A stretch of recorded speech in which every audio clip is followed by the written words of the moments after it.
Hello, আসসালামু আলাইকুম। সবাইকে টিয়া হাবের পক্ষ থেকে শুভেচ্ছা। আপনারা এর আগেও কেপিপিএল শেয়ারটির কয়েকটি ভিডিও আমি দিয়েছিলাম। অর্থাৎ অ্যানালাইসিস অনুসারে শেয়ারটি কিন্তু তার সামনের দিকেই এখনও মুভমেন্টে রয়েছে। তো সেক্ষেত্রে এখন বেশিরভাগ ইনভেস্টরই কিন্তু মোটামুটি একটা প্যানিক সিচুয়েশনের মধ্যে দিয়ে পার করছে যে শেয়ারটি কি হোল্ড করবে না সেল করে দিবে।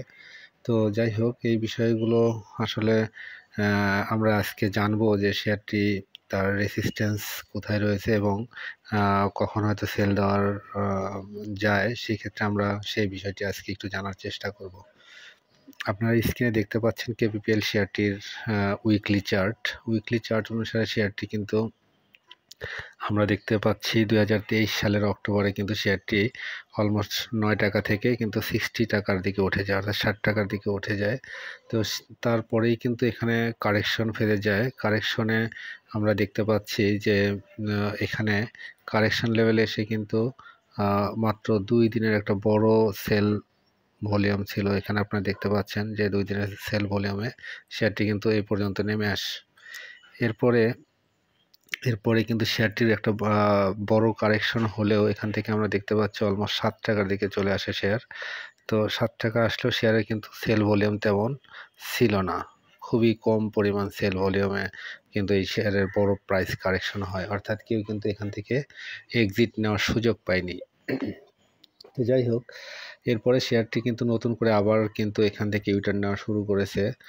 আমরা উইকলি চার্টে দেখতে পাচ্ছি লাস্ট প্রায় 5 উইকস কিন্তু বড় ধরনের একটা প্রাইস মুভমেন্ট দেয়, অর্থাৎ শেয়ার 7 টাকা থেকে বর্তমান প্রাইস কিন্তু 26.40-তে এসে বর্তমানে অবস্থান করছে আর কি। তো শেয়ারটি দেখতে পাচ্ছি যে ফিবোনাসি অনুসারে শেয়ারটির যে বর্তমান লেভেল, সেই লেভেলের জাস্ট কাছাকাছি একটা রেসিস্ট্যান্স রয়েছে, যেটা আমরা এখানে দেখতে পাচ্ছি 38%-এ, অর্থাৎ 27 বা কিছু একটা এই লেভেলে 27.59 এই লেভেলে কিন্তু তার একটা রেসিস্ট্যান্স রয়েছে।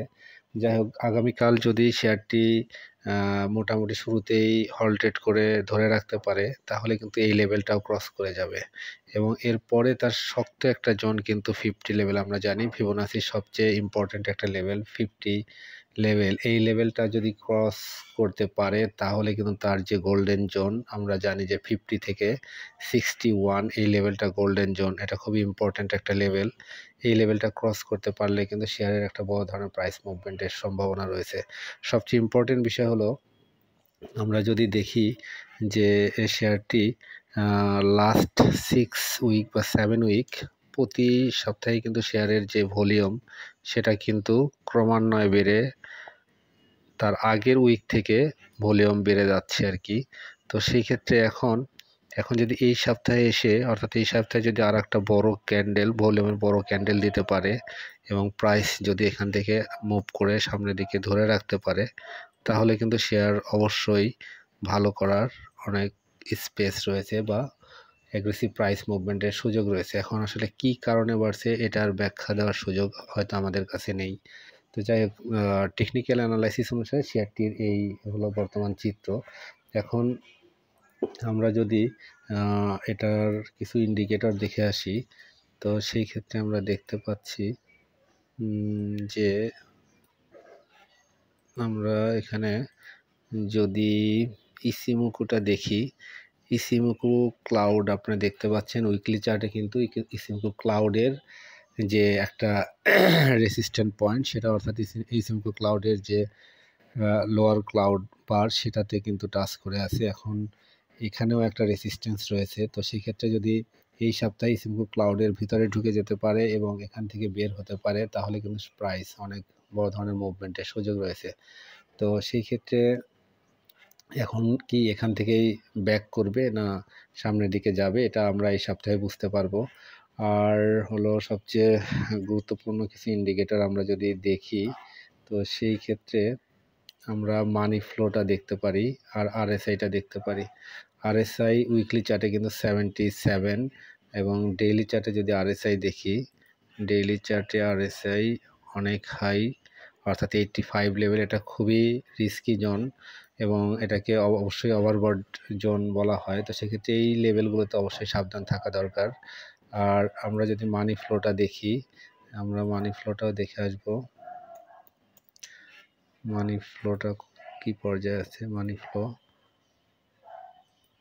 ইয়েস, মানি ফ্লোটা উইকলি চার্টে 72, এটা মোটামুটি এখন স্ট্যান্ডার্ড লেভেলে রয়েছে আর কি, অর্থাৎ সামনের দিকে যাওয়ার সুযোগ আছে।